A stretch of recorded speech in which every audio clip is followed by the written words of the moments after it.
Welcome to the BPD Bunch. I'm your host, Xannie, and today I am here with Alex, Roth, Melanie, Jay, and Solène. Where in the world is everybody coming from? Australia, running on pure adrenaline. It's 3 a.m. We got this. Woo! New Jersey, USA. Calgary, Canada. London, UK. Toronto, Canada. I'm in New Mexico! So today we're going to talk about disclosing your diagnosis. Some of the challenges that we've experienced in disclosing our diagnosis and sort of how each of us decides when and where and how to tell people, because as you'll see through all of our stories, each of us has a different take on what we want people to know about us. I know that for some people it's very different depending on like who you're with and what the context is. So I guess I'm wondering, when people are in like more work or formal situations, is that different from like friendship or other kind of situations? Yeah, massively. Yeah, what's it like for you? For me, work, if I'm able to do the job and it's not going to interfere in any sort of like noticeable way, like there's no real need for them to know. And a lot of the time I find like I can mask over it or control or regulate myself. I am a DJ, music producer, MC, event host, stuff like that. So a lot of the time I'm on stage in front of like a lot of people, sometimes like 50, sometimes a few hundred, sometimes like near 1,000. And when you're kind of in stage mode, you're just in stage mode and you just go. And all like the preparation regulation happens before the stage or after the stage. I've had gigs where I felt like a breakdown like coming up and I've just needed to hold it in. And like I'll be on stage, on the mic, everyone will be like, oh, it looks so fun, blah, blah, blah. Just holding it. And then as soon as it's finished, like I'll go out and just break down. But yeah, like I can't find for me anyway, a way to think where me disclosing that would be helpful in a work scenario. Well, my specific work scenario. There probably is one. I don't know if anybody has an idea of one where it would be helpful, but for me, I can't think of one. I think just to come on to that, on the work episode, we talked about the benefits of disclosing in certain contexts in order to get reasonable adjustments for your job and to really do the best work that you can. And so that's a discussion with your manager. Obviously, we talked extensively about when and how to do that, and so I think it's worth referring to the work episode maybe in a bit more detail.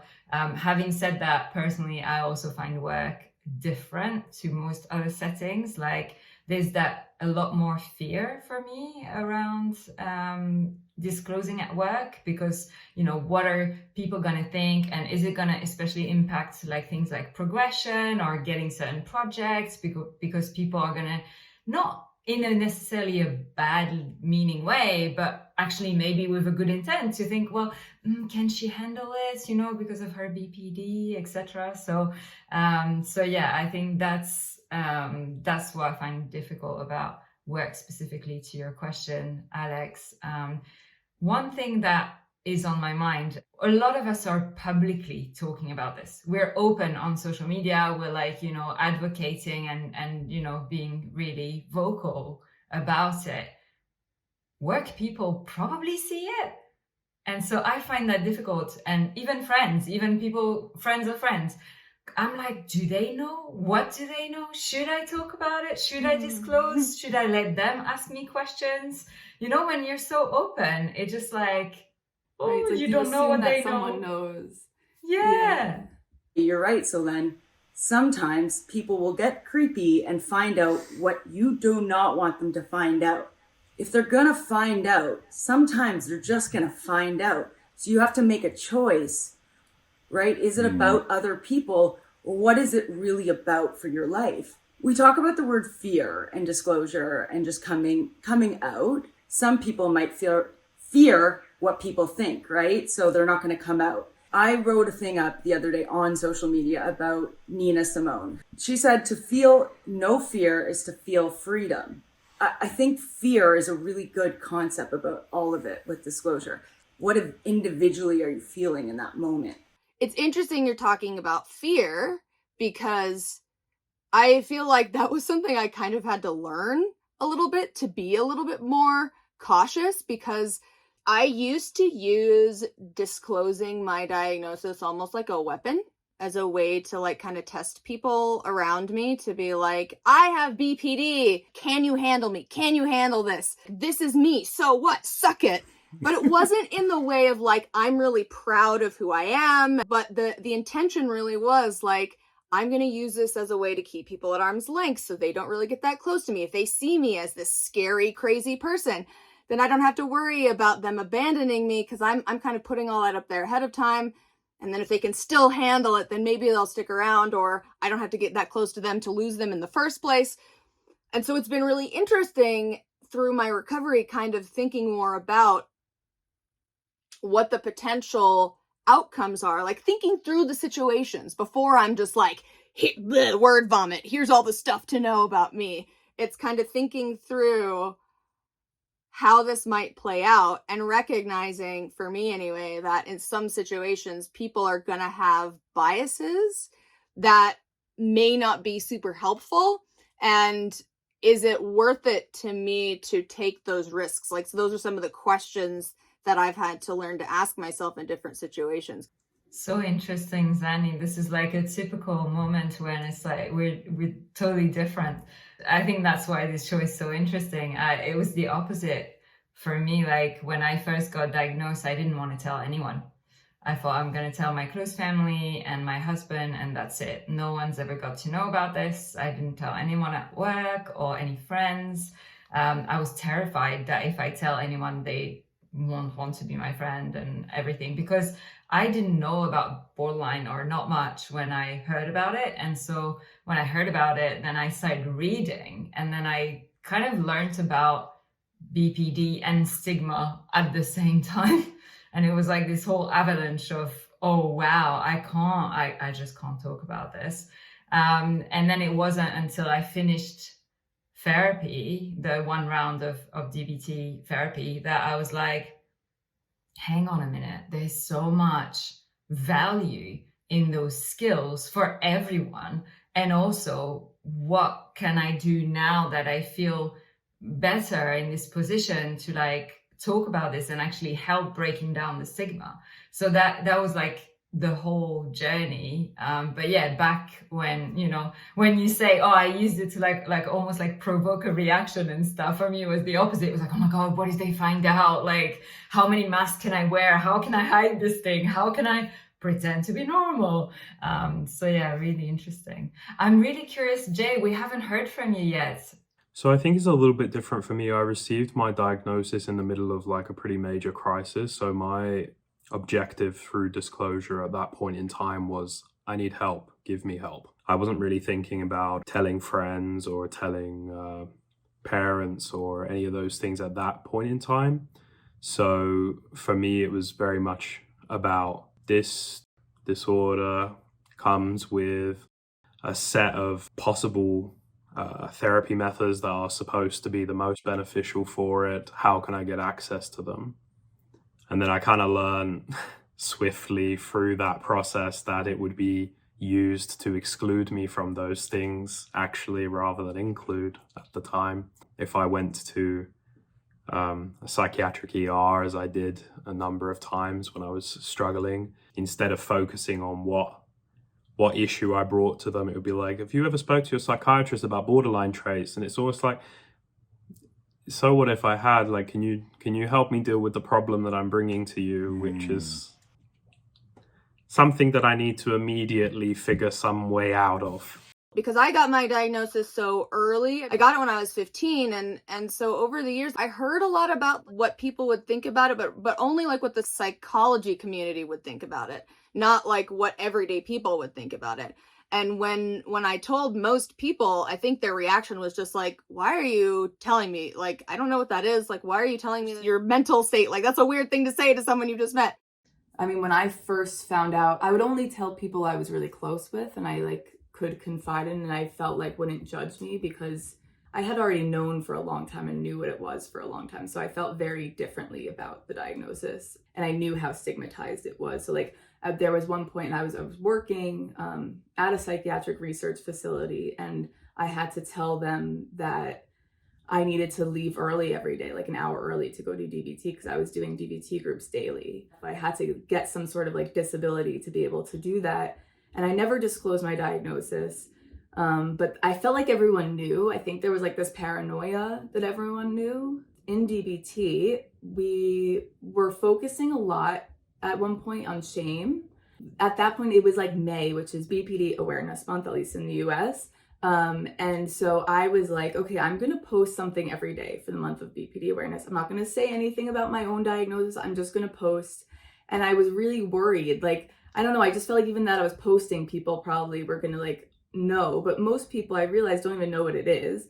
I did get some messages that were like, thank you for sharing all this stuff. And it started making me feel more and more comfortable being in the BPD bunch. It's like, I have no way to hide anymore. You know, like I still don't tell everyone. Before I used to, like, if I was dating and I went on a date, I would probably say something during the first date about my diagnosis. But it is hard because I'm always telling people about, like, when I tell people about my job, I'm talking about my research on BPD and stuff. And then people ask me why I'm doing it. And if you're on a first date, it's like, I don't feel like someone needs to know that information until they get to know me better, because people don't know about it. They might hear like personality disorder and be totally freaked out. And I truly believe that someone, once they get to know me, then I can disclose to them. And at that point, hopefully they'll like me enough that it won't scare them away. About the dating thing, I disclosed to my husband when on our first date, but I did not say the words borderline personality disorder. Because to me, one of the things that I thought was really important for people, like if I'm going to date somebody, they do need to know up front that I'm sensitive. In my mind, I'm like, I want to be in control of that narrative in advance. So that way they don't put a label on me like, oh, she's crazy or whatever. So I think what I said to my husband on our first date was that I have an emotion dysregulation challenge, which means that my emotions come up more easily, more frequently, more intensely, and they last longer than they do for the average person. So like I may have a bigger emotional reaction to something than the next girl. And you don't need to take care of me. Like I am working on ways to be able to soothe myself. So I'm just saying this to you so that you know, like I feel a lot, and that's okay, essentially. And then later I told him, what the actual diagnosis is, because I do think, you don't want someone you just met to like Google it out of context. But I do think, at least for me, it was important to be very clear about the type of person that I am, because I wouldn't want him to get involved and be like, oh my gosh, this chick is way too emotional for me. Like, bye. I've told like basically most people I've gone on a vibe check or a date with on the first date, and I think it's on my profiles and everything like that. And like, I am quite an approachable person. I'm quite friendly looking. Apparently I am, someone used the word like calm or peaceful, something like that. I predominantly date women. Whenever I've said this, the reaction's always just been like, oh, okay. And it's been kind of understanding and interest. And that's as someone who presents fairly mask. And what you said before, when you were just like afraid of that reaction of, oh, this girl's too emotional or anything like that. Do you think gender plays a role in this? Is going to be kind of hard for any of us to really speak to the other side of it. Because for me, disclosing that is almost, well, I feel like has been a good thing. It's like, oh, this guy's gone to therapy. He's doing his work on himself. He's figured out his diagnosis. There seems to be a lot more understanding and a lot more like approachability on that, where I feel like if for anyone femme presenting, dating anyone like men or whatever, it would be, I feel like the response is likely to be a lot more, like, this bitch is crazy. As somebody who's dated both, I feel like I can speak to this, that at least for me, I actually didn't find that there was a difference really in the way that I was received by people. And maybe it was because everyone could kind of tell that I was like testing, that I was like, here's this information, can you handle it? Right? I think maybe because that was my approach, that was why I got this sort of like hesitant reaction from everyone. So maybe there is something to be said for the delivery and the intent behind how you say what you say, because you know, Raf, you made us be more approachable. I come across so much more like, and people are like, whoa, it doesn't really matter who they are, and they're just like, man, this girl is like 2 inches from my emotions, and I don't know if I want to deal with that. As a queer guy that dates men, I think I noticed guys being very evaluating how much this was going to impact them, you know, and that was something that I didn't really notice in friendships, or especially with women and trans and non-binary folk actually as well. But in men, cis men, I noticed this very, I like you, your work is cool, you seem okay, is that gonna last? This kind of like underlying hesitancy. And then they, as time goes on, you sort of realize that they're probing that a lot, you know? So one of the guys that I dated here, they sort of,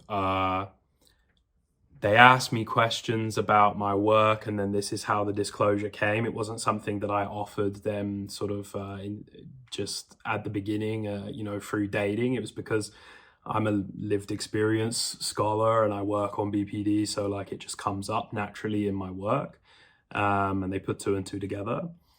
And then there would be sort of conversations following that would be like, right, well, we can only talk on this day, this week, you know, I want to take things real slow. And it was like real clear to me that that was coming from a place of like, people with BPD are very overbearing, you know, I've got to set some boundaries right from the off. And I was like, yeah, you can miss me with that.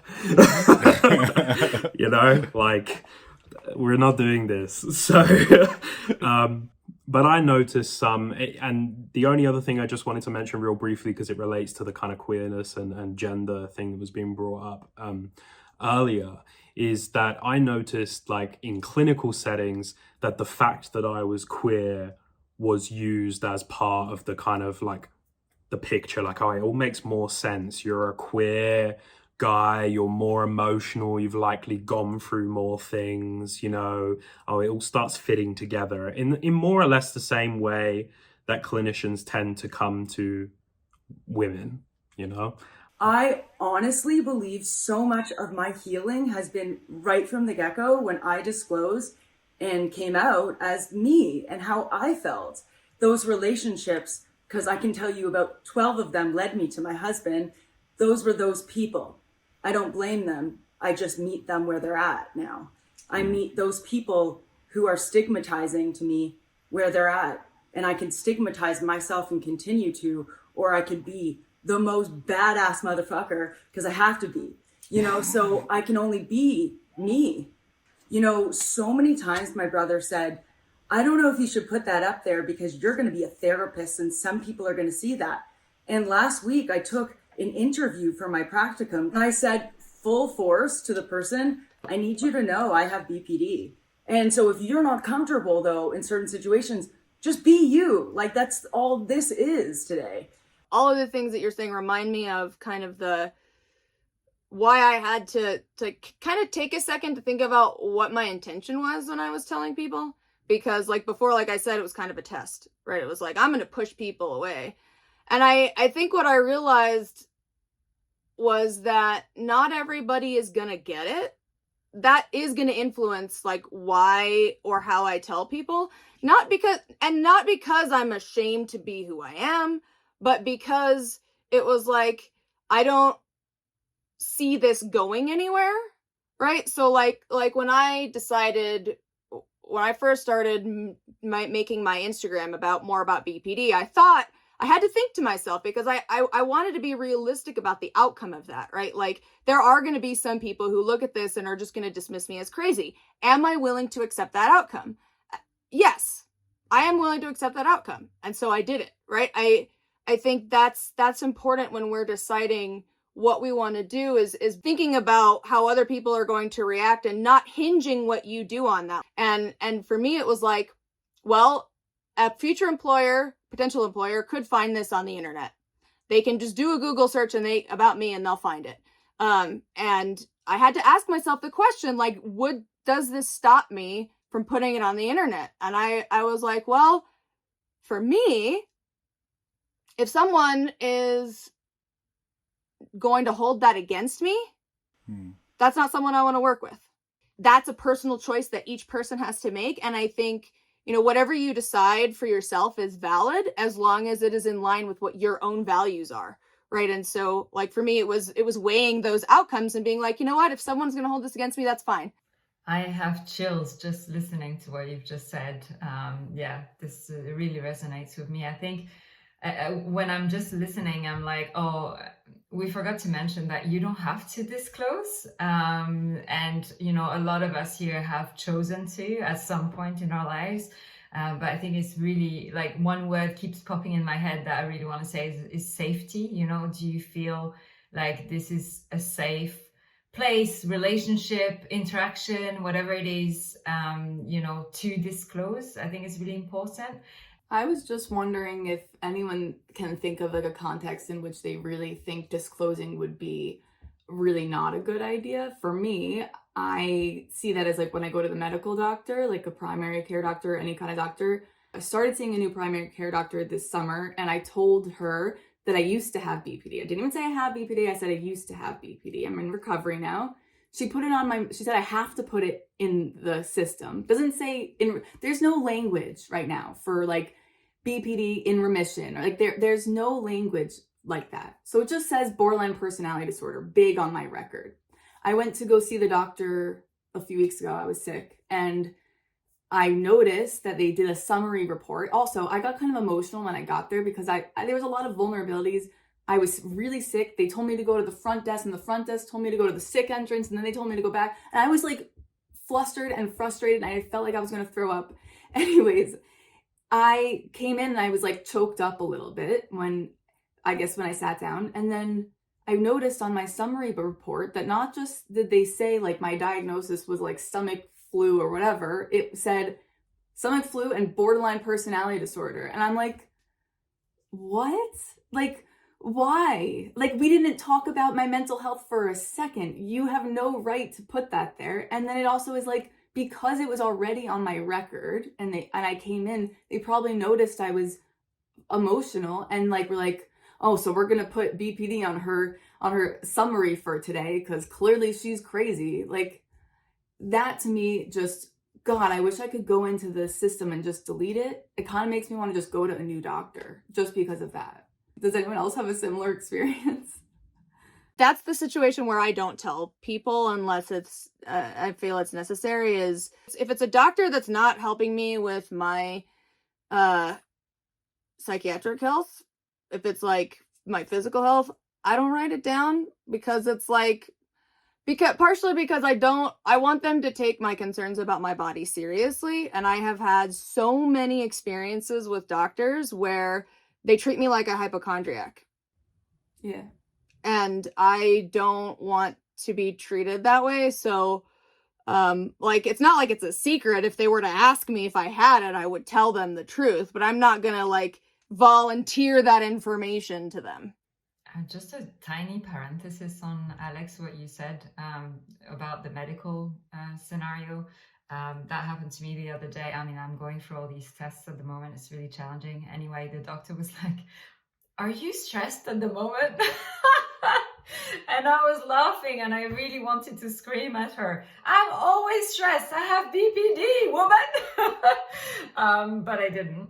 And yes, I think there is a fear around, are you going to be treated differently medically if you do disclose? So I can definitely relate to that. And it just came up. I hope it resonates with you and some people watching. I kind of picture disclosure like a bridge between you and the other person. And we're talking a lot about both things. So there's one element that you can control is your choice to disclose. And it's when you disclose, how you disclose, what you say, etc. And then there's that bridge in the middle where maybe by disclosing, you've come halfway. But then on the other side, there's what you can't control. And that's the other person, how they're going to react. Is it going to trigger something in them? Have they heard of it, not heard of it? Do they have stigma? Do they not? You know, do they have someone that they know, a past relationship that had BPD that went wrong, that went well? You just don't know, and you can't control that. And all you can do is like kind of look for those kind of green flags, red flags, you know, your experience around, you know, is there trust in this relationship? Is there trust in this interaction, in this moment? And kind of go by that. But sometimes it's going to go well. Like, I can give you an example. And recently I was at this big conference, and in my introduction, I chose to very briefly disclose and explain very briefly what BPD was. And 2 people came up to me. It was like, you know, 150 people in the audience. And 2 people came up to me later on to say, I can't believe you did that. I also have BPD. Thank you so much for doing that. It's incredible. La, la, la. I feel so much better about my diagnosis myself, knowing that someone, you know, is doing that.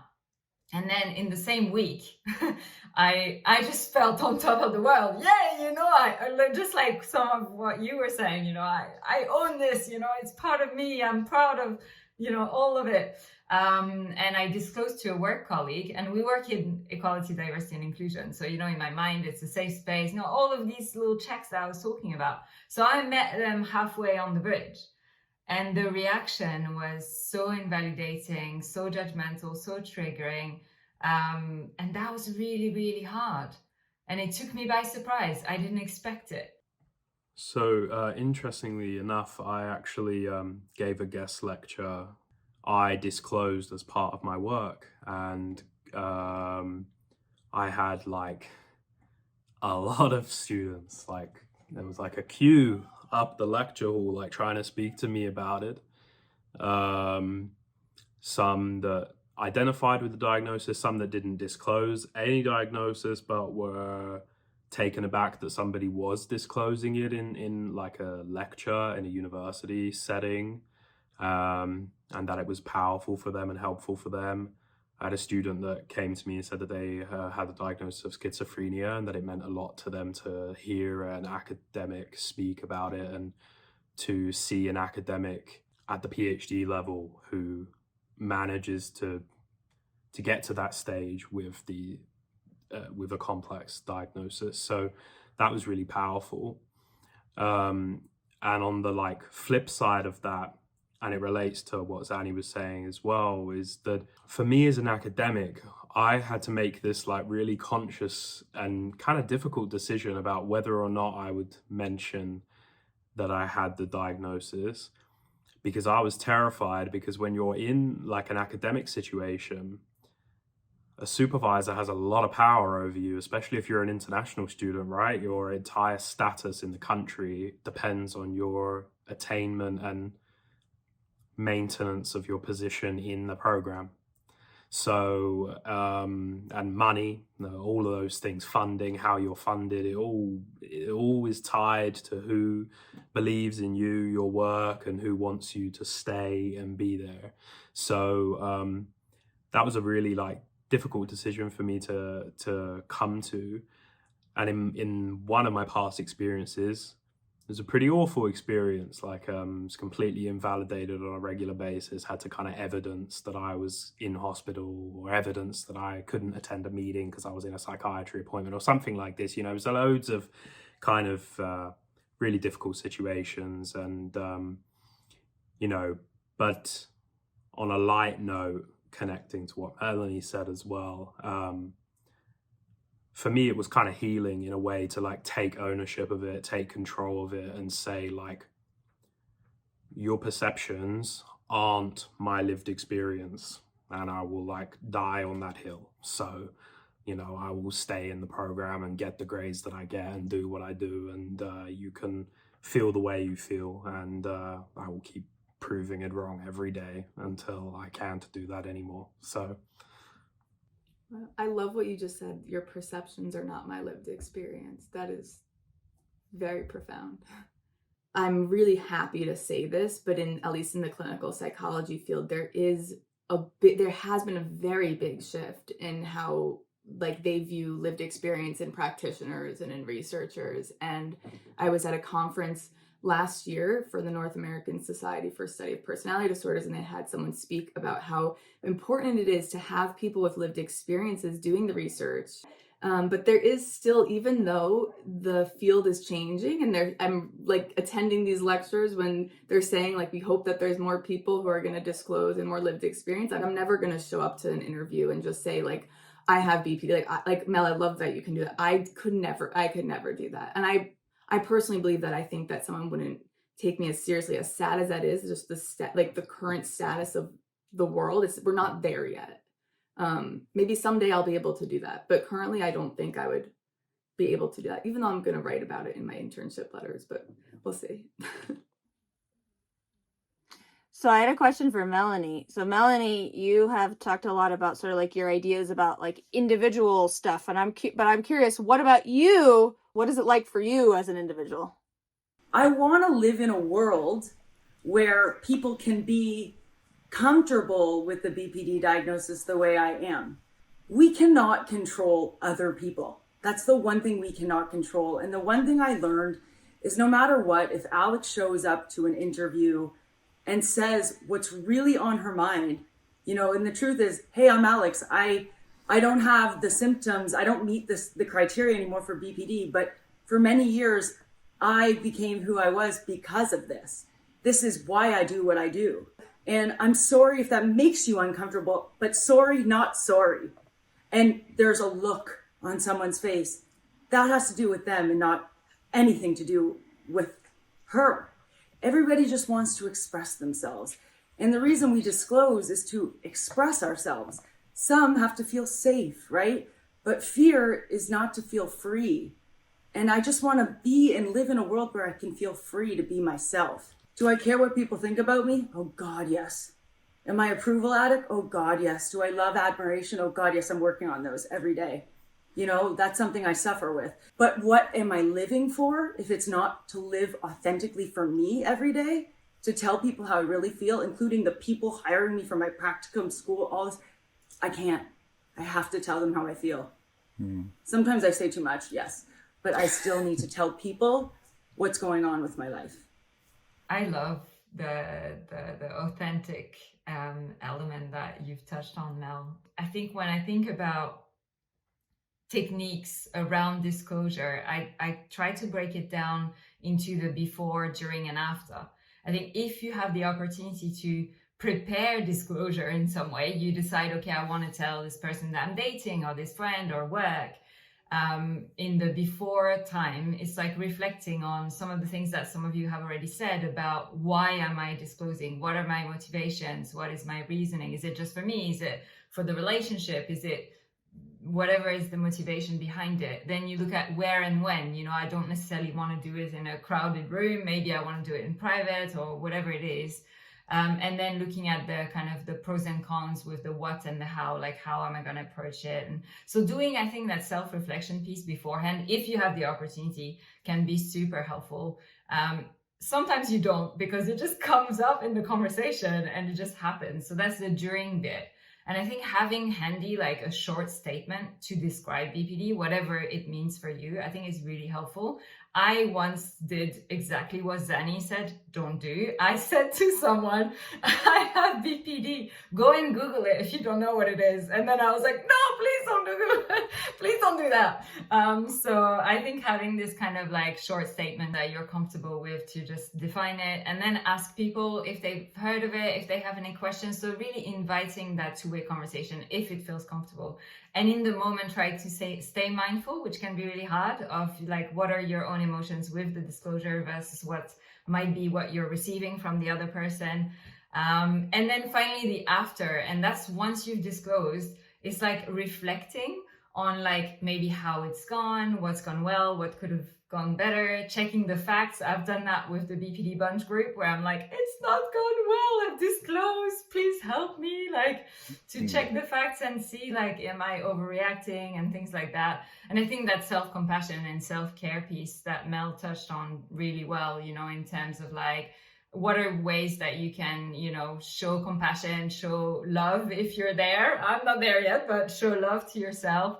to just in case it didn't go well, but also in case it went well, because sometimes when it goes well, it means that you've opened up a lot, and that can feel super vulnerable. So having those kind of self-soothing ways, and this was not the plan, but I have my pink bunny with me, so there you go. You can use your pink bunny if you have one. That sounded really creepy. We have to cut this bit. This has to go in the bloopers. Oh my god. Oh my god, Raph, over to you.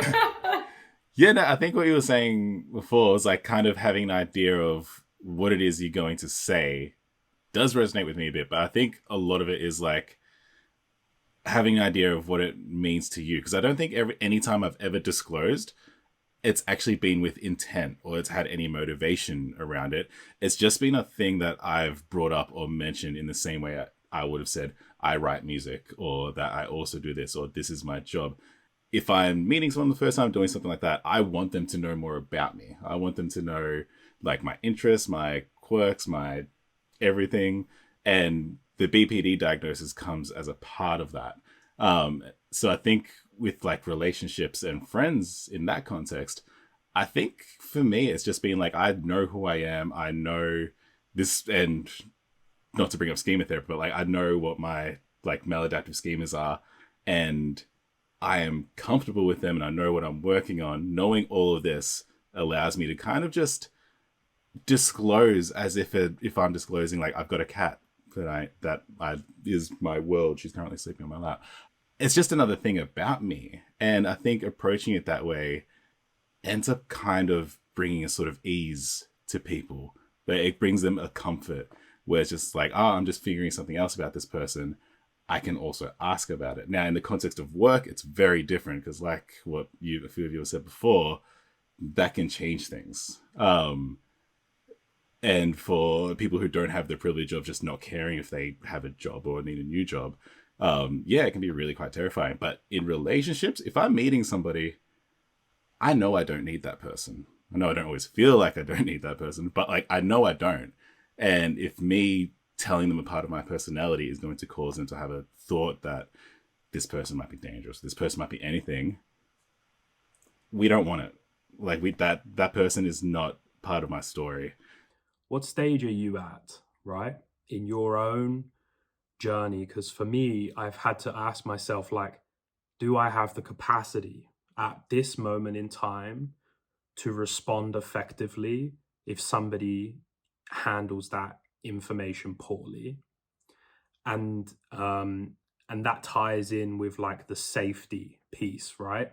Like, this is your information to share, and like, as impressive as some of the stories might be that you hear even today or whatnot, like, we when that happened, we're in spaces where we felt able to do that, right? And there are equal numbers, if not more, times where that hasn't been true. So like, I think just being aware of like, are you able to handle what could come back from that,